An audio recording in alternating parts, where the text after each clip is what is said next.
In Antarctica, there's a site called Blood Falls.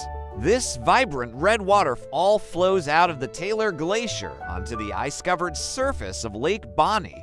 The crimson color comes from iron-rich salt water trapped beneath the glacier, which oxidizes and rusts when exposed to air. Believe it or not, some fires have been burning for centuries.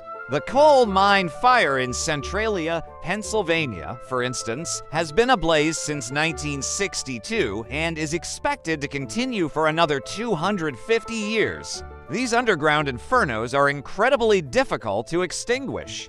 Finally, have you heard of blue zones? These are specific regions around the world where people live significantly longer and healthier lives than average, often reaching 100 years old with vitality. Places like Okinawa, Japan, and Sardinia, Italy, are prime examples